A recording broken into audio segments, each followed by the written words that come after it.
So the next topic we're going to cover is give an overview of a case study app that we'll use throughout the rest of this material on threads in order to demonstrate how you can apply threads in practice. Obviously, we could just talk about threads abstractly, but in my experience, it's easier if you have something tangible that you can go and play with. So this particular case study is available in my GitHub account. It's in a slightly different place than some of the other stuff we've looked at, but the reason it's in a different place is because it's an Android app, and that'll give us a different way of looking at things. And I'll actually try to run that for you here in a minute. So what this app does is it concurrently computes the greatest common divisor, or the GCD, of pairs of randomly generated numbers. And I don't know why I spelled numbres, but it's numbers. And the GCD is, as I'm sure you know, since you probably learned this when you were in like 6th grade or something, if not before, it's the largest integer that divides two integers without having a remainder. And we're going to use this to demonstrate a bunch of interesting thread features. So a quick overview of the design of the app, just because it's kind of fun, and then I'll look at a little source code, and we'll cover this as we go through the rest of the part of the module on threads. So we're going to have 4 main classes that are part of our app.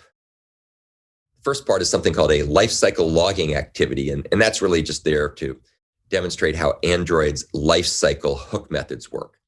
We're not really talking a lot about Android in this class, but it's kind of a cool debugging tool to use to see how an Android app will come into existence and move between different states. So that's just there if you want to learn more about how Android works.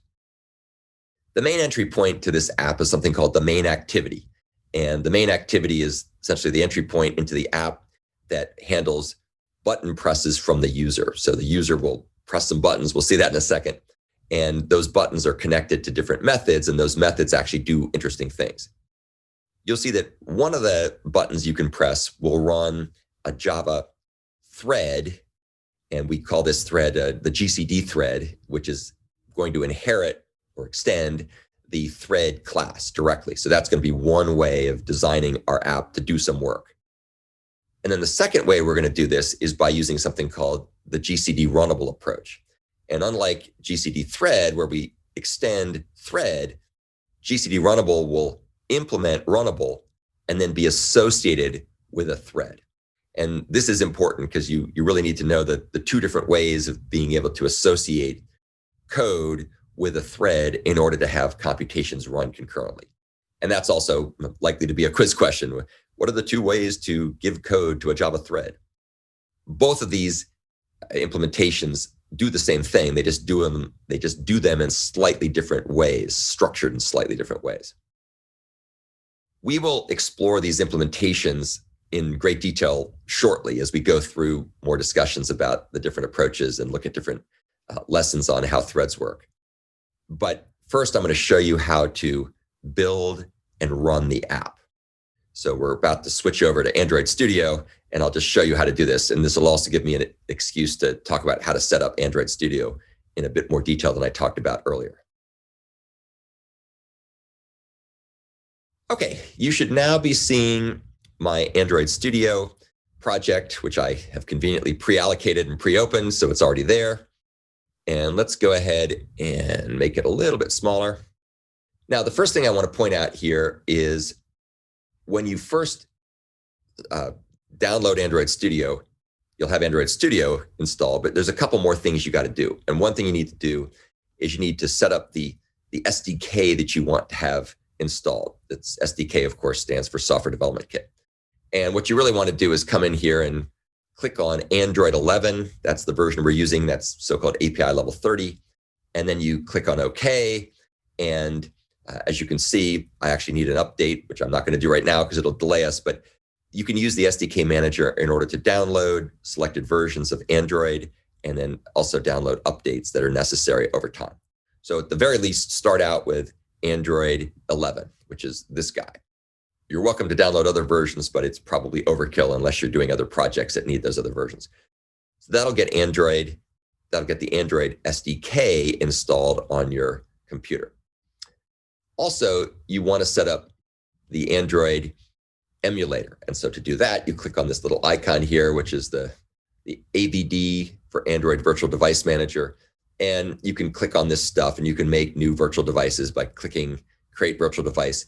As you can see, I have a version set up that emulates the Pixel phone using API level 30. So make sure that those two things are set up. As you can see, it's super easy to do once you know which buttons to push. So I'm also going to bring up the app itself. So this is something I started earlier. This is what happens when I run the app, and we'll take a look at that in a second. This is the app itself. You can see that it's a main activity, which is an Android concept. An activity is a user-facing piece of software. It extends the lifecycle logging activity, which just does some diagnostics. And then there's some initialization code to set up the GUI.